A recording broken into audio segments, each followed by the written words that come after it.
Chers téléspectateurs, bonjour.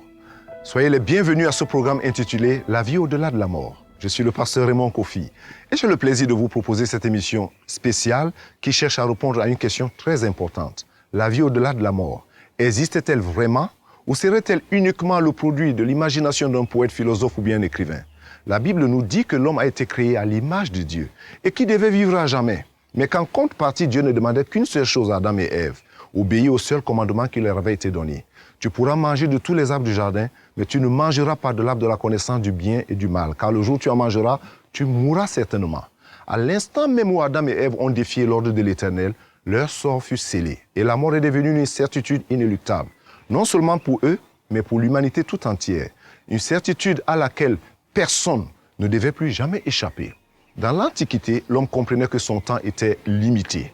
Il comprenait que le corps était mortel, mais que l'âme était éternelle. C'est pour cela que, dans l'Antiquité, l'homme passait une grande partie de sa vie à se préparer, à affronter sa destinée. Le cycle de la vie, la naissance, la vie, la mort. Chez les Égyptiens de l'Antiquité, les croyances et les cérémonies liées à la mort représentaient une partie très importante à la vie. Les Égyptiens étaient tellement préoccupés par la vie après la mort et si convaincus que la mort ne marquait pas la fin de l'existence humaine qu'ils passaient une grande partie de leur vie à se préparer à affronter la mort. La raison était très simple. Ils voulaient s'assurer que l'âme du défunt pouvait renaître afin d'accéder au royaume des morts, donc au repos éternel.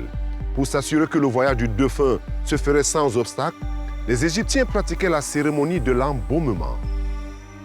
D'après la mythologie égyptienne, le rite de l'embaumement fut créé par Isis lorsqu'elle embauma son époux Osiris afin de lui redonner la vie. Ce rite symbolisait la renaissance du défunt et donc l'accès au royaume des morts.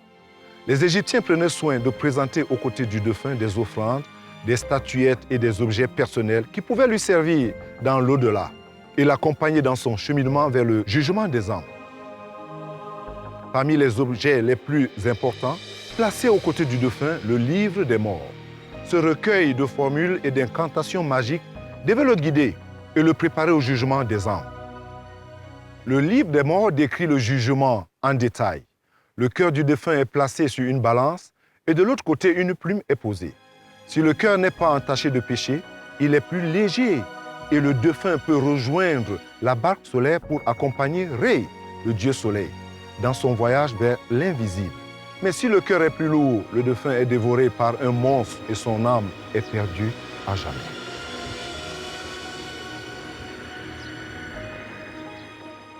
Les Égyptiens n'étaient pas les seuls à croire que la mort ne marquait pas la fin de l'existence humaine. La mythologie grecque raconte les aventures des héros grecs comme Orphée, qui brava la mort en descendant dans les enfers pour essayer de retrouver sa bien-aimée. Les Grecs croyaient que toute personne défunte irait au royaume de Hadès, appelé aussi les enfers. D'après la mythologie grecque, les enfers étaient séparés du royaume des vivants par plusieurs fleuves. Seuls ceux qui étaient enterrés selon les rites religieux obtenaient le droit de passer sur l'autre rive. Ils croyaient que les bonnes âmes séjournaient temporairement dans les Champs-Élysées, tandis que les mauvaises âmes se dirigeaient au Tartare, l'endroit le plus profond des enfers, où les criminels recevaient leur punition. Les Romains aussi croyaient à la vie après la mort. Ils pensaient qu'un déroulement précis des funérailles était essentiel à l'obtention d'une vie après la mort. Ils étaient donc très pointueux sur l'exécution des rites funéraires puisque le destin du défunt dépendait des actions des vivants. Les traditions africaines prônaient aussi la vie après la mort. D'après ces traditions, le corps du défunt se transforme selon les lois de la nature, tandis que son âme rejoint le monde invisible, selon le degré de bonnes ou mauvaises actions qu'il a accomplies sur terre. Il pourrait soit se réincarner pour se parfaire jusqu'à ce que son âme soit jugée suffisamment purifiée pour rejoindre les ancêtres vivants au sein de Dieu, soit subir une seconde mort où l'âme trop souillée par les péchés est envoyée à la destruction dans le magma. Pour l'homme antique, la mort était une réalité inéluctable qui ne marquait pourtant pas la fin de l'existence humaine. Tous croyaient en l'au-delà. Tous savaient que la mort n'était que le début. Dans l'Antiquité, l'homme comprenait que la mort était inévitable. Ainsi, il passait une grande partie de sa vie à se préparer à affronter la mort. Aujourd'hui, l'attitude de beaucoup a changé. La mort n'est pas un sujet auquel nous voulons penser. Certaines personnes ont même tendance à vivre comme si cette réalité n'existait pas, ou alors cela ne les concernait en rien. D'autres pensent que la mort marque la fin de toute existence humaine. Vous vous demandez peut-être où réside la vérité. Vous allez à présent rencontrer des personnes qui ont été confrontées à l'ultime question. Où vais-je passer l'éternité? Ils vont partager leur expérience de la vie au-delà de la mort. Ils espèrent ainsi vous aider à trouver les réponses que vous recherchez. Certains d'entre eux portent un message de joie et de paix, d'autres un avertissement urgent et effrayant. Tous sont d'accord que ciel et enfer existent et que chacun d'entre nous décidera de l'endroit où il passera l'éternité. Je voudrais vous présenter Colton, ce jeune garçon qui a apprécié le temps passé avec son arrière-grand-père et sa petite sœur, deux personnes qu'il n'avait jamais rencontrées sur Terre. Eh bien, suivez.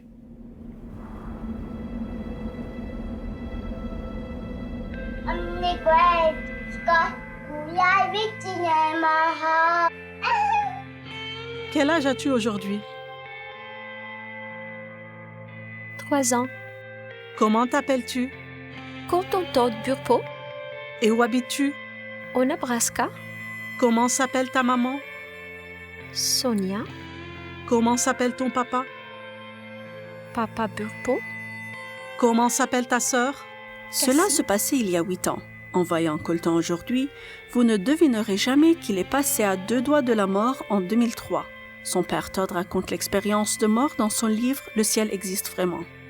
Il a commencé à avoir des vomissements dans les toilettes. Au début, nous pensions qu'il s'agissait d'une simple grippe intestinale parce que le docteur nous avait expliqué qu'il y avait beaucoup de cas semblables. Les jours passèrent et l'état de Colton s'empira. Son médecin constata que son appendice avait éclaté et que l'infection se propageait dans son corps. Le temps jouait contre lui. Lorsqu'ils nous demandèrent de sortir dans le couloir, nous savions que les nouvelles ne seraient pas bonnes. Ils nous prirent à part, nous séparant des autres et nous dirent « Nous allons devoir opérer votre fils ». C'était dur de voir son fils sans vie, alors qu'il était un enfant si actif. À ce moment, nous nous sommes regardés, ma femme et moi. Ma femme tenait la main de Colton. Nous n'étions que nous trois et il ne bougeait pas. Nous sommes allés en salle de préparation à l'opération. Je me rappelle que lorsqu'il a été emmené par le personnel, il s'est écrié « Papa, ne les laisse pas me prendre, ne les laisse pas me prendre ». Je suis retourné dans la salle de préparation où je me suis retrouvé tout seul. J'ai fermé la porte, je me suis effondré. J'étais en colère contre Dieu. J'étais frustré, c'en était trop. Je lui ai dit « Seigneur, après tout ce que j'ai fait pour toi, maintenant tu vas m'enlever mon fils. Est-ce ainsi que tu traites tes pasteurs ?» J'ai appelé notre chaîne de prière. J'appelais tous ceux que je pouvais pour que Colton soit inclus dans leur prière. Il allait si mal. Nous étions dans la salle d'attente depuis 1h30 peut-être, lorsque l'infirmière vint demander « Le père de Colton est ici ?»« Oui. » « Colton est en salle de réveil et vous appelle. » Je me suis assis avec lui. Je me souviens de lui dans cette pièce. Il m'a regardé et il a dit « Papa, sais-tu que j'allais mourir ?» J'ai d'abord pensé qu'il avait dû entendre l'infirmière parler alors qu'elle pensait qu'il dormait déjà sous l'effet de l'anesthésie. Ce n'est que 4 mois après sa sortie de l'hôpital que nous avons finalement bien écouté notre fils. C'est alors que j'ai vu le ciel. Jésus est venu avec des anges et m'a porté jusqu'au ciel. Je lui ai demandé à quoi ressemblait Jésus. Je sais que la première personne que j'ai vue était Jésus. Il portait une robe blanche avec une ceinture violette. Il est descendu en douceur et avec grâce. Tu sais, papa, Jésus a des marques. Il a des marques. Je ne comprenais pas ce qu'il voulait dire et finalement je lui ai demandé « Colton, où sont les marques de Jésus ?» Il a laissé ses jouets et s'est levé pour me montrer ses pommes. « Papa, elles sont ici. » Puis il s'est penché pour montrer ses pieds et il a dit « Et là aussi, papa. » D'abord, je me suis trouvée dans la salle du trône et j'ai vu à quoi elle ressemblait. J'étais nerveux parce que je ne comprenais pas ce qui se passait.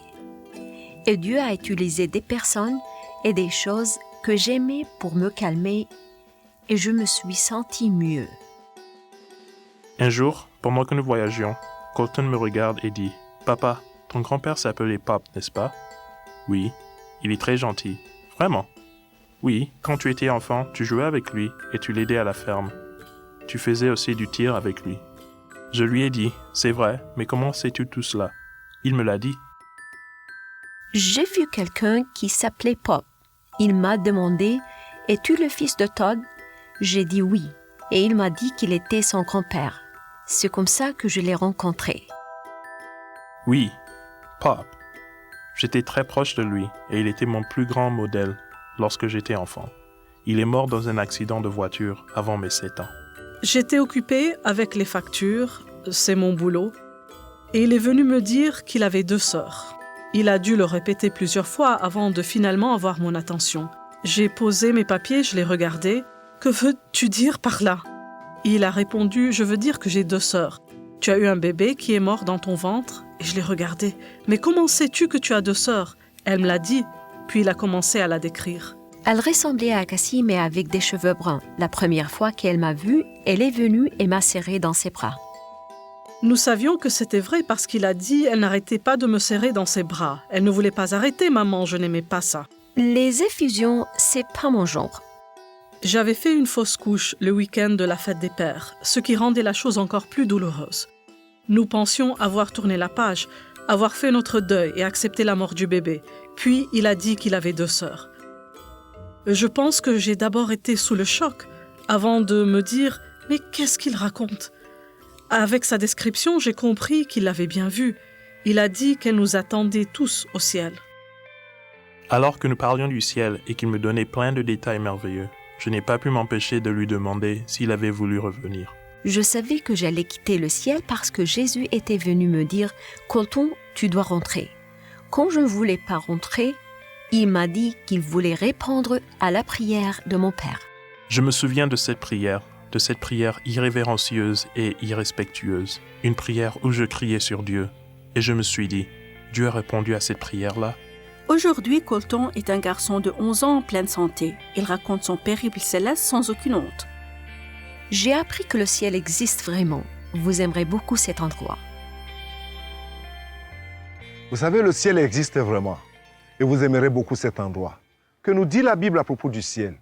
Vous savez, lorsque Jésus était sur la croix, il y avait 2 malfaiteurs à ses côtés. L'un d'eux s'est moqué de lui, alors que l'autre l'a imploré, « Seigneur, souviens-toi de moi, lorsque tu viendras dans ton règne. » Et Jésus lui a répondu, « Je te le dis en vérité, aujourd'hui, tu seras avec moi au paradis. » Et Paul, dans sa première épître aux Corinthiens, nous dit, « Ce sont des choses que l'œil n'a point vues, que l'oreille n'a point entendues, et qui ne sont point montées au cœur de l'homme, des choses que Dieu a préparées pour ceux qui l'aiment. » Cela dépasse toute compréhension. Mais le désir de notre cœur est de participer à la résurrection et de vivre au paradis. C'est le vôtre aussi, je l'espère. Mais ne nous quittez pas, à tout de suite.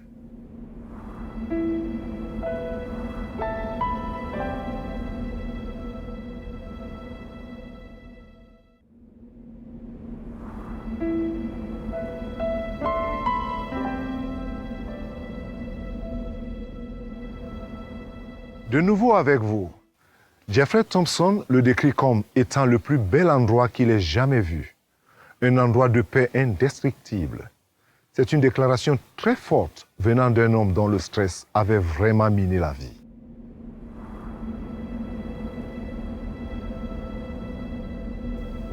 Un cabinet de juriste est un environnement stressant dans lequel vous devez faire face à beaucoup de situations difficiles. Chaque matin, je me levais avec un nœud à l'estomac à cause de ce stress. Il était très affecté par son travail.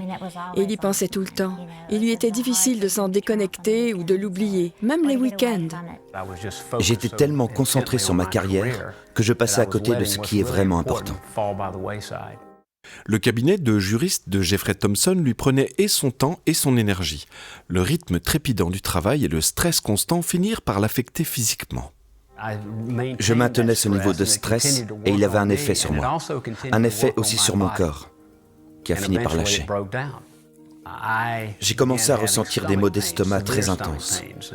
Au début, je ne savais pas ce que c'était. Je m'imaginais qu'il s'agissait d'une appendicite. Jeffrey avait une diverticulite, une condition qui affecte les parois intestinales. Des mois de traitement naturel n'eurent pas d'effet et son état était devenu si avancé qu'il fallut l'opérer pour enlever une partie de son intestin. Ce qui devait être une opération toute simple le fit cependant balancer entre la vie et la mort. Je me suis réveillé pour voir un chirurgien retirer un drap de sur mon estomac. J'ai baissé les yeux et j'ai tout de suite compris que quelque chose n'allait pas du tout. J'ai ensuite regardé le chirurgien dans les yeux et j'ai vu qu'il se faisait du souci. Cela faisait 24 heures qu'il avait une hémorragie. Et on lui avait continuellement donné du sang. Tout avait coulé dans son abdomen, dans son estomac, et il ne le savait pas. C'était effrayant. Je n'ai jamais vu quelqu'un être aussi pâle. Ses lèvres étaient tout à fait blanches. Mon horloge interne me disait que je m'apprêtais à mourir et qu'il ne me restait que quelques secondes de conscience. J'ai voulu agripper ma femme. Je voulais lui dire combien je l'aimais et que j'allais bientôt partir. Je me suis approchée et juste après, je l'ai perdu. Je voyais qu'il n'était plus là. Il a pris ma main, puis il n'était plus là. Ma vie s'est rassemblée sur mon torse et j'ai commencé à m'élever dans cette pièce. Sous moi, c'était le chaos et ils disaient qu'ils étaient en train de me perdre. Ils faisaient tout leur possible pour le garder en vie. On aurait dit qu'il se déroulait un désastre. Pourtant, c'était le moment le plus doux de ma vie. Je n'ai ressenti aucune douleur. Je n'ai ressenti aucune crainte. Pendant que l'esprit de Jeffrey planait au-dessus de son corps, une lumière apparut dans la pièce. C'était la plus belle chose que j'ai jamais pu voir. Elle a commencé au centre de la pièce, vers le plafond, puis elle s'est répandue tout autour et j'ai immédiatement été attiré par cette lumière. Alors qu'elle illuminait les objets dans la pièce, les couleurs me sont apparues comme jamais auparavant. Mes sens se sont développés et je pouvais voir cette pièce dans une parfaite clarté. Il y avait toute une dimension que nous ne voyons pas sur Terre. Je n'ai jamais été si vivant qu'à ce moment-là, c'était incroyable. J'ai tout à coup ressenti la présence de Dieu de manière très intense. Son amour, sa paix, sa joie. Ce qui me paraissait si incroyable, c'est que le Créateur de l'univers, qui a créé le soleil, la lune, les étoiles, cette terre et nous aussi, il est descendu pour me prendre dans ses bras, pour me consoler et me montrer son amour, comme si j'étais la seule personne de l'univers. Je me rappelle avoir pensé au fils prodigue. C'était la pensée que j'ai eue. Ce fils perdu qui était parti et qui s'était égaré était revenu à la maison.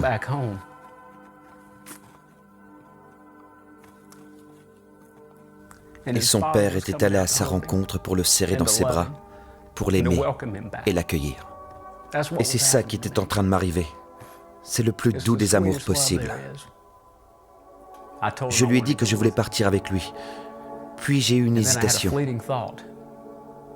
Que va devenir Madeleine, ma femme, et Will, ma chère femme, qui est en train de se faire un sang d'encre? Je ne l'ai jamais vue dans un tel état, alors que moi je suis ici dans un réconfort total, une paix et une joie complète. Ensuite, Dieu m'a dit au fond de moi que j'allais retourner.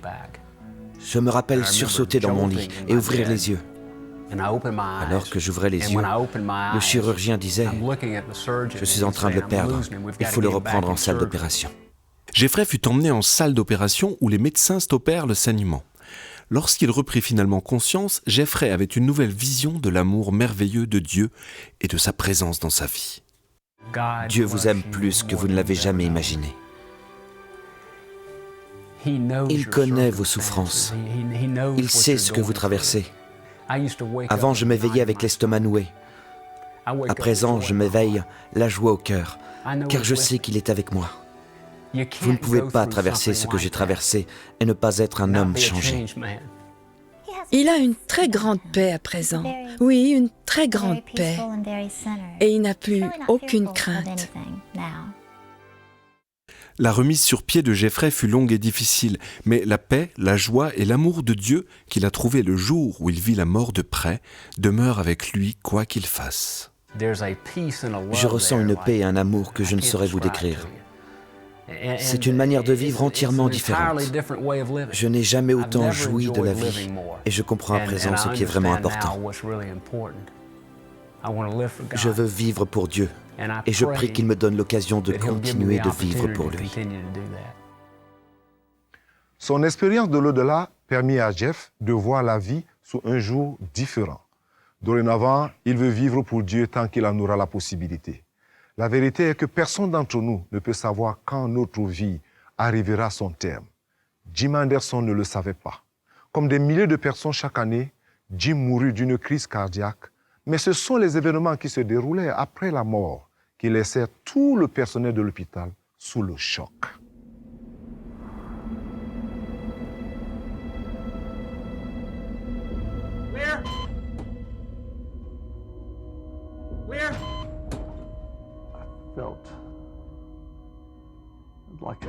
Je me sentais partir. Et juste après, j'ai aperçu une lumière blanche au loin. Jim Anderson se mourait d'une crise cardiaque foudroyante. Le seul signe avant-coureur était apparu 1 an auparavant. Mais les médecins avaient cru qu'il s'agissait d'un simple stress. Jim travaillait alors 12 heures par jour comme superviseur dans une usine de traitement des eaux usées. Mais cette fois-ci, Jim savait qu'il y avait plus qu'un peu de stress. Je me reposais dans ma chambre lorsque, tout à coup, j'ai ressenti une violente douleur à la poitrine. Elle s'est répercutée le long de mon bras et jusqu'à ma nuque. Je n'arrivais plus à respirer. J'ai appelé ma fille et je lui ai dit « Emmène-moi à l'hôpital, je ne vais pas m'en sortir seul. » Un cathéter ballon fut inséré dans son artère. Son état se stabilisa et il fut mis sur une liste d'attente pour une transplantation cardiaque. Mais 2 jours plus tard, son cœur s'arrêtait à nouveau. Je pouvais voir tout le monde se ruer dans la pièce. Mais je n'entendais pas les alarmes. Comme si j'étais sous l'eau. Il n'y avait plus de son. Et je me suis mis à prier. Je savais que j'étais en train de mourir. Mais je ne priais pas par peur. Je priais seulement pour que tout aille bien pour ma famille. Alors que je priais, tout devenait de plus en plus sombre, pour finalement devenir complètement noir. Puis j'ai vu une lumière blanche, au loin. Très belle, pas aveuglante, mais pure, parfaite. Je me suis approché de la lumière et j'ai vu les bords extérieurs se mettre à tourner en spirale. Je ne comprenais pas ce que c'était, mais en m'approchant, j'ai vu que ce qui tournait, c'étaient les paroles des prières. Ces paroles sont entrées dans la lumière et je les ai suivies. Puis je me suis senti accueilli, en sécurité. Je me suis senti merveilleusement bien. Je sentais un amour total.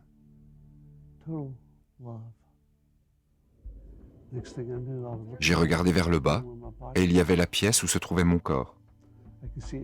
Je voyais tout le monde affairé sur moi et j'entendais ce qu'ils disaient. Il y avait 2 infirmières à l'extérieur de la pièce qui regardaient dedans. L'une disait à l'autre « Pourquoi se donne-t-il tant de mal? Il n'est déjà plus. Et s'il le ramène, il sera comme un légume. » Plus tard, je lui ai répété ce que j'avais entendu dire. Elle en est presque tombée évanouie. Puis je me suis dit, mais où est Debbie? Et instantanément, je me suis retrouvé dans la pièce où elle se trouvait. Je venais juste de prier. J'avais dit, Seigneur, il est à toi, parce que je savais que c'était le seul moyen de le faire revenir, si Dieu voulait qu'il revienne. Lorsqu'elle priait ainsi, je me suis retrouvé juste devant son visage. Et en la regardant ainsi, j'ai vu toute notre vie ensemble, depuis notre rencontre du premier jour, en passant par notre mariage et la naissance de nos enfants. Toutes les émotions que nous avions partagées. Et je ne pouvais pas la laisser. Je ne pouvais pas l'abandonner. Et j'ai crié au Seigneur, « Seigneur, tu sais combien je t'aime. Mais laisse-moi retourner. Ma femme a besoin de moi, mes enfants ont besoin de moi. Laisse-moi retourner, s'il te plaît. » Les médecins et les infirmières n'abandonnèrent pas. Ils pratiquèrent tant d'électrochocs que la peau sur la poitrine de Jim en fut toute brûlée, et son cœur se remit à battre. Je suis revenu dans le monde des douleurs. Ils m'ont fait tellement d'électrochocs. C'était comme remonter à la surface de l'eau. Mon ouïe m'est revenu et j'ai pu entendre ce qu'il disait. Je n'arrive pas à croire qu'il est revenu, il est revenu. Et il me disait, vous m'entendez? Et quand j'ai pris ma première respiration, vous connaissez le chèvrefeuille? C'était exactement le goût de ma première bouffée d'oxygène. Si douce, si merveilleuse. Et j'ai remercié le Seigneur. Jim était en vie, mais son cœur ne fonctionnait toujours pas correctement. Ils l'ont placé dans un coma médical, pour permettre à son corps de se remettre. Pendant des jours, je n'ai donc pas pu lui parler. Jim passa 17 jours en soins intensifs, lors desquels son cœur s'arrêta plusieurs fois. Et chaque fois, Jésus lui posait une question. Les fois qui suivirent, lorsque je me dirigeais vers la lumière, il me demandait « Es-tu certain que ce soit ce que tu veux ?» Et chaque fois, je demandais à retourner. Jim sortit de son coma artificiel. Ses fonctions cardiaques passèrent de 5 à 30%. Il n'avait plus besoin d'une transplantation cardiaque. Ce fut un long processus, mais ça faisait du bien de pouvoir à nouveau entendre sa voix. Ça faisait beaucoup de bien. Les médecins lui posèrent un pacemaker. Quelques jours plus tard, Jim put rentrer chez lui, tout juste à temps pour la remise des diplômes de sa fille. Un médecin lui avait dit qu'il n'avait qu'une année à vivre, il y a plus de 7 ans de cela. Tout cela nous a rapprochés. Nous sommes tellement plus proches à présent. Nous pouvons parler de tout aujourd'hui. Et ce qui doit être fait, on le fait. Et nous ne nous attardons pas sur les petites choses sans importance. Jim sait que chaque journée qu'il passe avec sa famille est une bénédiction de Jésus-Christ. J'essaie de témoigner à une personne au moins chaque jour. Je veux dire à ceux qui m'écoutent que ce qui importe dans mon histoire, c'est leur vie. Parce que Dieu est là pour eux et qu'il les aime. Jim décrivit sa mort comme baignant dans la paix. Il s'était senti en main sûre. Un amour complet l'avait envahi. Plus tard, nous irons à la rencontre des personnes qui ont vécu une expérience totalement opposée. Elles vous expliqueront comment leur âme fut soutirée de leur corps vers un lieu de tourment inimaginable. C'est effrayant et à ne pas manquer, mais restez avec nous.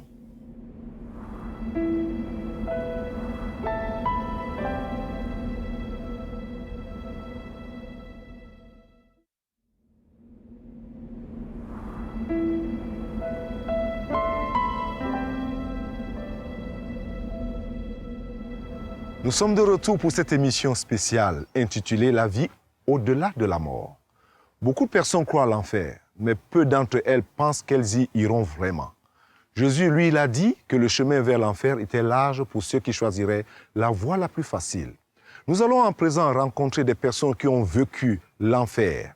Ils ont pris de mauvaises décisions et n'étaient pas prêts à faire face à l'éternité. Chacune d'entre elles a vécu une grande terreur et est venue passer un message très urgent pour avertir tout le monde des ténèbres éternelles. Lorsque Tamara était encore adolescente, elle a pris un revolver, le pointa sur sa poitrine et tira à bout portant. Tout d'abord, elle perdit l'ouïe, puis la vue avant de sentir son âme quitter son corps. Là commença une chute vertigineuse, jusqu'à ce qu'elle a atterri dans un lieu de feu et de tourment.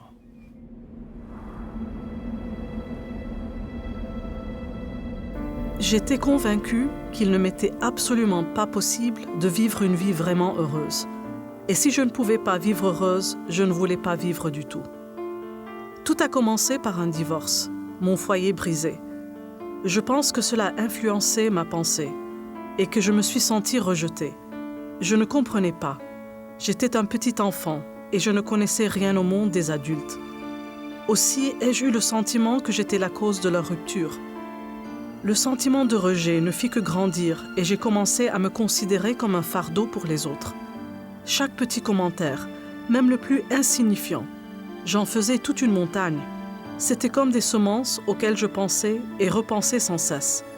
Et je me suis sentie toujours plus rejetée, au fur et à mesure que je grandissais. Je me demandais, mais qu'est-ce qui ne va pas chez moi? Je me suis dit que la seule solution, c'était d'en finir avec la vie. Je suis allée dans la chambre de ma mère afin que personne ne me voie. J'étais déterminée à en finir, à ne plus ressentir ce vide, à mettre un terme à ma souffrance et à ma solitude. Rien n'allait pouvoir m'arrêter. Je me suis mise à pleurer et à crier à Dieu. « Seigneur, pardonne-moi !» Et le coup est parti. Mes poumons ont commencé à se remplir de sang. Mes oreilles, je suis devenue sourde. Tout doucement, je n'entendais plus. Mes yeux sont devenus aveugles. J'avais les yeux ouverts, mais je ne voyais plus. Et je savais que la mort saisissait mon âme. Puis tout à coup, je me suis sentie partir. Mon âme quittait mon corps et tombait toujours plus. Et j'ai compris que je ne contrôlais plus ma destinée. J'ai atterri dans un lieu de tourment complet. Et mon corps était brûlant. Je n'étais plus solitaire. Je n'étais plus déprimée. Je suis devenue la dépression. Je suis devenue la solitude. Je suis devenue un être tourmenté et empli de peur. Alors que je regardais autour de moi, j'ai vu d'autres personnes qui toutes hurlaient de douleur. Le point commun à tous, c'était que chacun d'entre nous désirait crier à ceux restés sur terre de ne pas venir dans cet endroit. Reconnaissez que Jésus-Christ est la vie. L'éternité est réelle. L'enfer existe et le ciel aussi. Votre vie sur terre détermine l'endroit où vous irez. Chacun demandait à ceux qu'ils aimaient d'écouter la vérité. Puis, j'ai vu la main de Dieu descendre et j'ai su que c'était pour moi. Sa main m'a prise et en un instant, je n'étais plus un être tourmenté de péché. J'étais devenu un être purifié et Dieu m'emmenait au ciel. C'était une paix incomparable, d'une beauté et magnificence au-delà de toute mesure. Je n'ai pas pu y rester et il ne m'a pas été permis de voir quoi que ce soit de spécifique. Cependant, je sentais la présence de Dieu dans sa plénitude. J'ai pu ressentir une sérénité parfaite. Et pour la première fois de ma vie, de la joie, une joie complète, une joie entière. Puis, cette main a commencé à me ramener dans l'univers. Et je me suis vue retourner chez moi, traverser le plafond et être déposée avec douceur dans mon corps physique. J'ai ouvert les yeux et je l'ai vu repartir. À ce moment, j'ai compris que Dieu m'aime. J'ai invoqué son nom, lui demandant de me pardonner, et il l'a fait. À cet instant, j'ai reçu une force spirituelle que je n'avais jamais eue avant. J'ai reçu une joie que je n'avais jamais connue et une paix qui allait pouvoir me faire traverser ce qui m'attendait. La balle était passée à moins d'1 demi-centimètre de mon cœur, juste à quelques millimètres. Les médecins m'ont expliqué que la pression d'un calibre 38 aurait dû faire exploser mon cœur. Ils ne comprenaient pas pourquoi je n'avais rien. J'avais juste quelques côtes cassées, rien d'autre. Lorsque vous quitterez cette terre, l'une de ces deux choses se produira. Soit vous serez transformé en un être de péché et de tourment, soit vous serez transformé en un être de lumière, d'amour et de joie. Et c'est la responsabilité de chacun de choisir ce qu'il deviendra. Moi, j'ai dû apprendre à accepter cette responsabilité et cesser de blâmer les autres concernant mon état mental et émotionnel. À présent, je suis rempli de joie. Je suis rempli de grâce. Je suis qui Dieu dit que je suis. Je suis aimé. Je suis adopté dans le royaume de Christ. Dieu me considère comme son enfant, et tout ce qu'il a est à moi. Je n'ai qu'à le recevoir. Je n'ai qu'à le reconnaître et remplacer mes problèmes par sa grandeur. Tant que je m'accroche aux promesses de Dieu et que je lui permets d'être présent dans ma vie, je peux surmonter toute chose. Je peux traverser mes problèmes en gardant la paix et le sommeil. Je peux les traverser avec une joie et une force qui dépassent toute compréhension. Et je peux arriver de l'autre côté pleine d'espoir et victorieuse en Christ. Tamara avait raison. Lorsque vous quittez ce monde, l'une des deux choses aura lieu. Soit vous allez retrouver Jésus au ciel, soit vous passerez l'éternité en enfer. Mais qu'est-ce que l'enfer? En lisant la Bible, j'ai fait une découverte terrible. La Bible nous raconte que les personnes allant en enfer seront torturées jour et nuit et à jamais. Et je me suis dit que le corps ne pouvait plus mourir en enfer et la torture donc de continuer éternellement.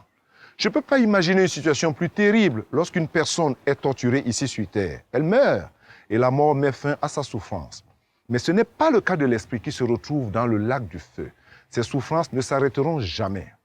La Bible nous dit, pour les lâches, les incrédules, les abominables, les meurtriers, les débauchés, les magiciens, les idolâtres et tous les menteurs, leur passera dans les temps ardents de feu et de soufre, ce qui est la seconde mort. Mais personne ne doit y aller. Personne ne doit vouloir s'y retrouver. C'est un endroit à tel point horrible que l'on ne peut se l'imaginer. Nous sommes nés dans un monde déchiré par les guerres. Et à cet instant même se déroule une bataille spirituelle pour votre âme. La lutte est vraiment réelle et l'ennemi est acharné. Voici Randy qui, en mourant, sentit quelqu'un aspirer son âme de son corps. C'est alors qu'il se retrouva face à l'ennemi.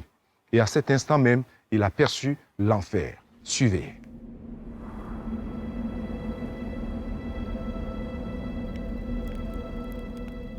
Je savais que j'allais en enfer. Je savais que c'était l'ennemi qui venait me prendre. Parce que lorsque j'ai levé la tête, j'ai regardé son visage droit dans les yeux.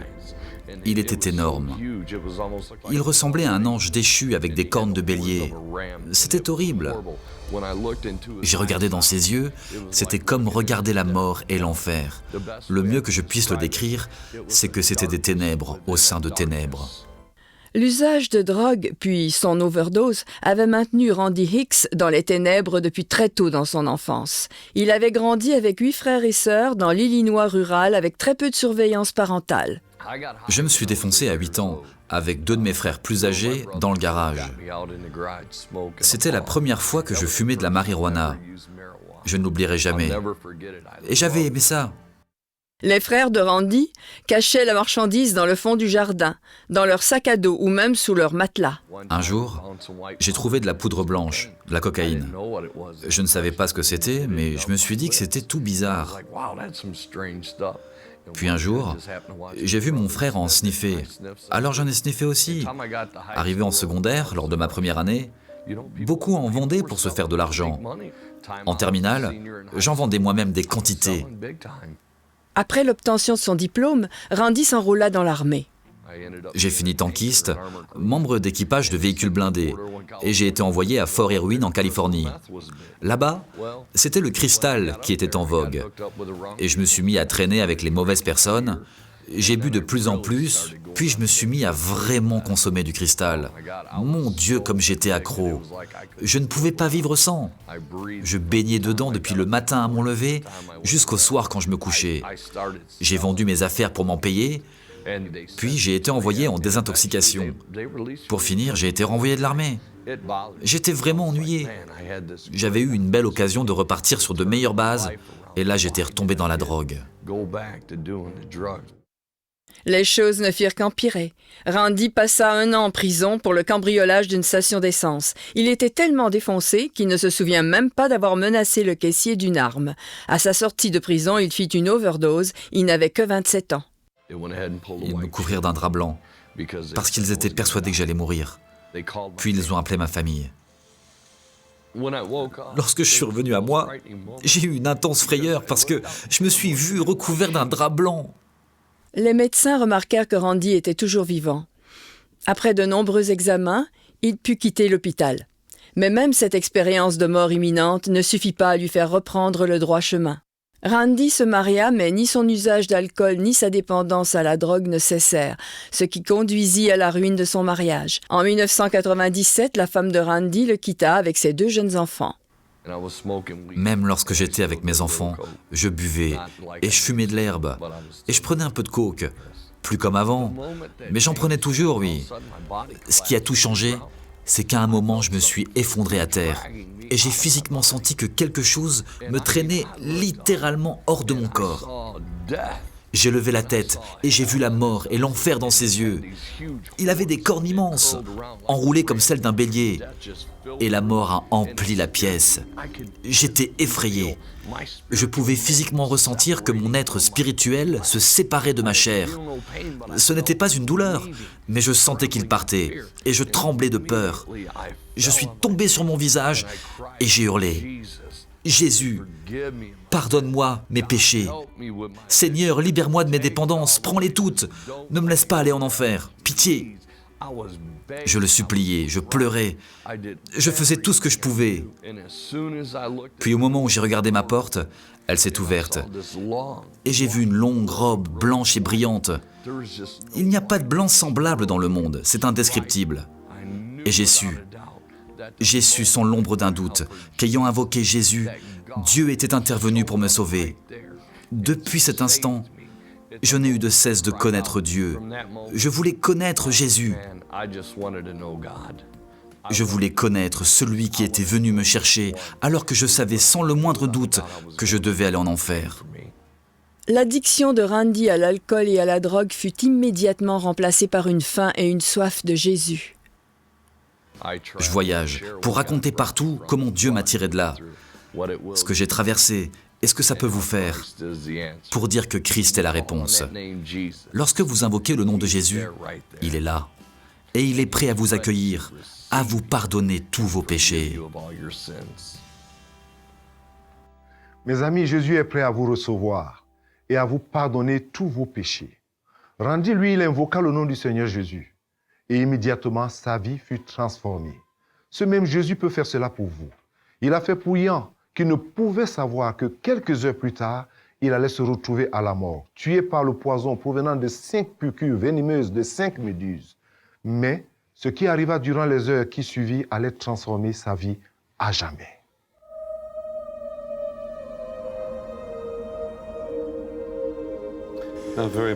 Je vivais vraiment en non-chrétien. À sortir, voyager, surfer, aller en boîte. Pour moi, la religion, c'était pour les vieux, pour les grands-mères et les dames âgées. Ian McCormack aimait l'océan. Plongeur émérite, rien ne le préparait cependant à ce qu'il allait traverser. Ian fut piqué par 5 cuboméduses. Une seule de ces méduses peut tuer un homme en 5 minutes. Ian n'était pas prêt à mourir. Lorsque j'ai été atteint, le pêcheur est devenu tout pâle. Il m'a dit « Ian, une seule de ces méduses peut te tuer ». Je sentais le poison monter rapidement dans mon corps. Je savais qu'il me restait peu de temps. Quand on m'a mis dans l'ambulance, j'étais déjà complètement paralysé. J'avais peur, mais je me disais « Qui sait, je vais peut-être m'en sortir ». Y a-t-il une vie après la mort ? Alors que je me posais ce genre de questions, apparaît devant moi une vision claire de ma mère. Elle est à genoux et elle prie. Je ne l'avais jamais réalisé, mais chez moi en Nouvelle-Zélande, ma mère était la seule chrétienne de la famille. Dieu lui avait montré mon visage en lui disant « Ton fils aîné Ian est tout près de mourir, prie pour lui maintenant ». Elle pria en disant « Invoque Dieu, peu importe si tu t'es éloigné de Dieu, mon fils, il te pardonnera ».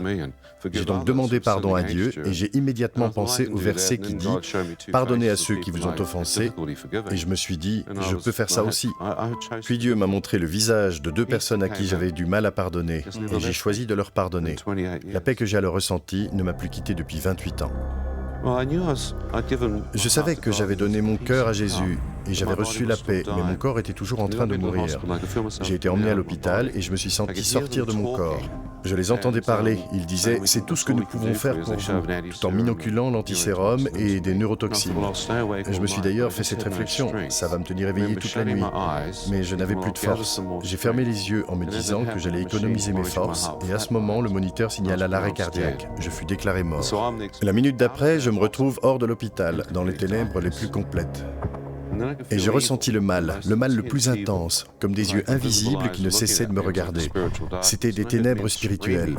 J'entendais des hommes hurler dans ces ténèbres. Ils disaient « Tais-toi, tu mérites d'être ici ». J'ai dit « Mériter d'être ici » et un autre homme devant moi de répliquer « Tu es en enfer ».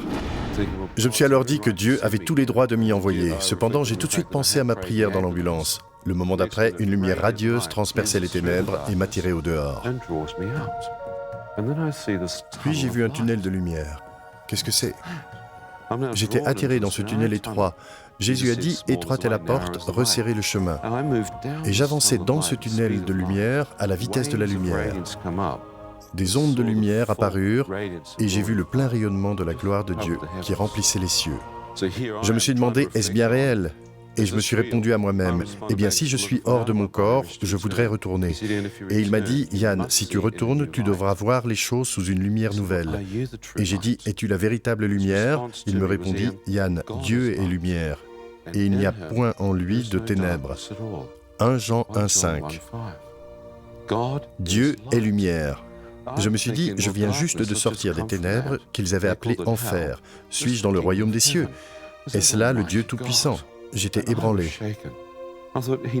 Je me suis dit, il connaît mon nom, il connaît mes pensées avant même que je ne parle. Il doit donc aussi voir tous mes péchés. Et je ne suis pas un homme bon. Je me suis mis à pleurer, comme un enfant, alors que je ressentais des vagues d'amour et d'acceptation m'envahir. Je me disais, mais Seigneur, tu ne peux pas m'aimer. Et je me suis mis à confesser tous mes péchés. Et pour chaque péché que je confessais, je ressentais plus d'amour. Je me suis avancé dans cette lumière et en y pénétrant, ma main disparut. Puis j'y avançai mon visage et je ne pouvais plus voir mon propre corps spirituel. Il avait été comme effacé par son rayonnement, comme recouvert par les voiles d'innombrables étoiles miniatures. Je me suis encore avancé et je pouvais ressentir la lumière dans laquelle j'entrais. Cette lumière guérissait mon être intérieur le plus profond et mon cœur qui avait été brisé. La nuée se dissipa peu à peu et j'ai vu Jésus, les bras tendus, pieds nus dans une tunique d'un blanc éblouissant. Comme s'il avait pris cette nuée pour en faire des vêtements de lumière. Alors que je regardais le visage du Seigneur, quel éclat! Son visage était la source de toute la lumière. Vous deviniez que d'une simple parole, il pouvait créer des constellations, des galaxies entières.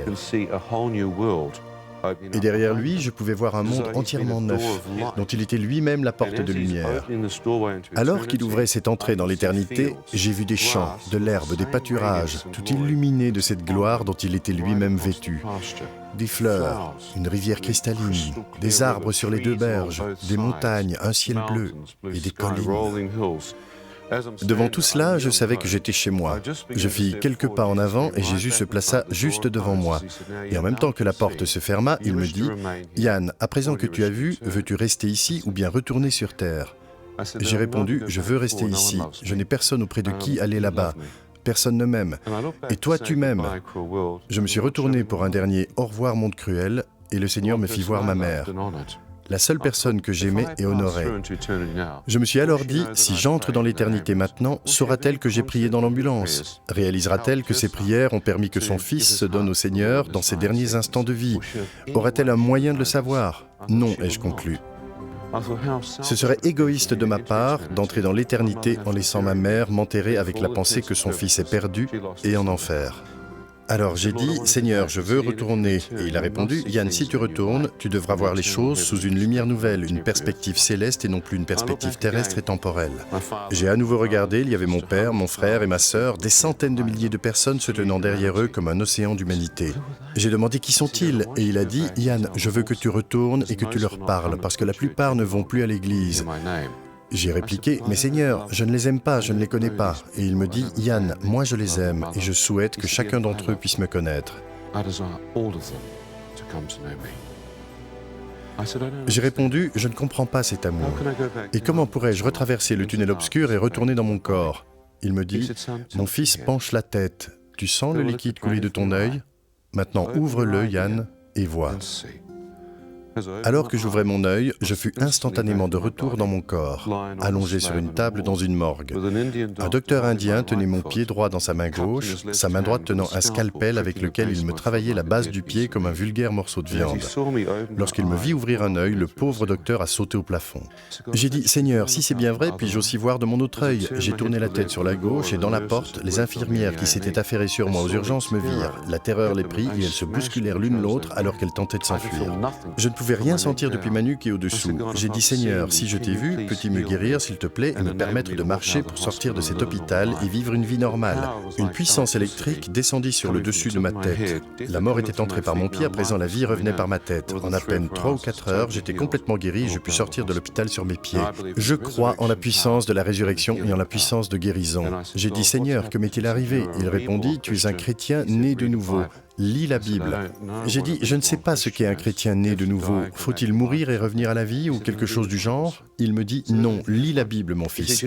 En 6 semaines, c'était en 1982, j'ai lu toute la Bible. Yann est revenu témoigner de la puissance de Jésus-Christ. Il témoigne que ciel et enfer existent et que nous passerons l'éternité dans l'un ou l'autre endroit selon la décision que nous aurons prise aujourd'hui. Maintenant, j'aimerais vous présenter un homme qui s'appelle Bill. Bill veut que vous sachiez que l'enfer est un endroit réel. Il le sait parce qu'il y fut envoyé. Il a passé 23 minutes agonisantes. Lorsqu'il était en enfer, Bill raconte qu'il possédait un vrai corps. Il ressentait la douleur et il a rencontré des démons. Mais il est revenu avec un avertissement terrible. Lequel? Eh bien, suivez.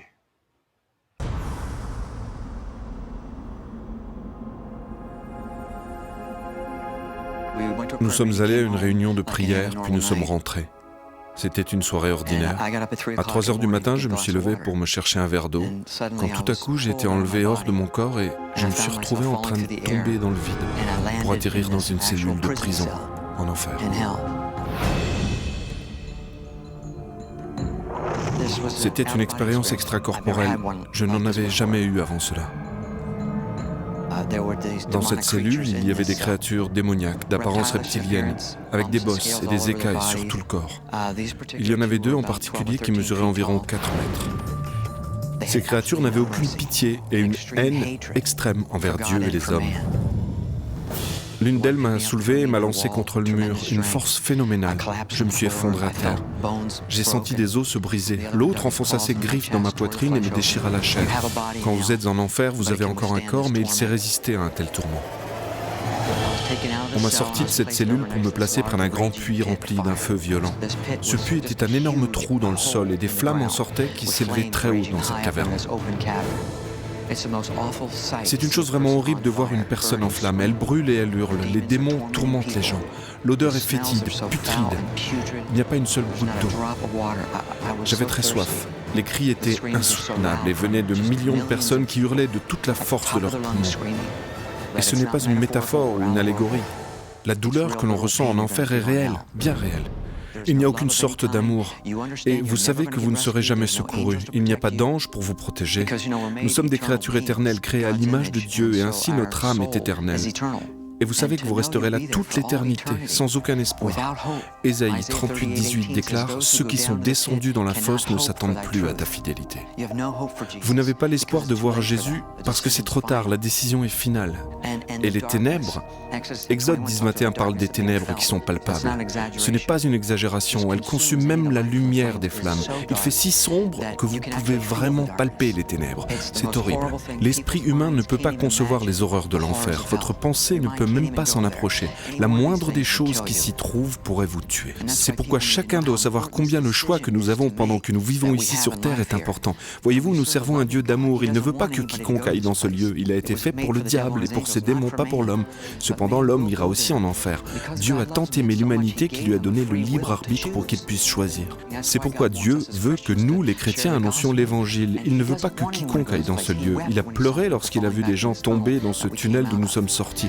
Ça fait mal de voir des gens aller en enfer. Si vous ne connaissez pas Jésus-Christ, vous passerez toute l'éternité en enfer.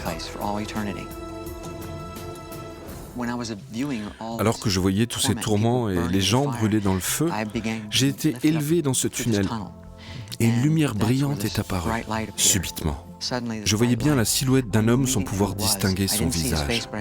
Je l'ai regardé, puis je l'ai reconnu. J'ai immédiatement su de qui il s'agissait. Et j'ai crié son nom, Jésus. Il a répondu, « Je suis ». Je suis tombé à ses pieds, je ne sais pas si je suis mort à ce moment, mais il m'a touché et je suis revenu à moi. Je pensais à des choses et il me répondait. Je me disais, Seigneur, pourquoi m'as-tu envoyé dans ce lieu si horrible? Et il l'a dit, parce que beaucoup de mes enfants ne croient pas que l'enfer existe. J'étais très surpris. Beaucoup n'y croient pas. Ils croient en l'annihilation ou en l'universalisme ou dans le sommeil de l'âme. Rien de cela n'est vrai.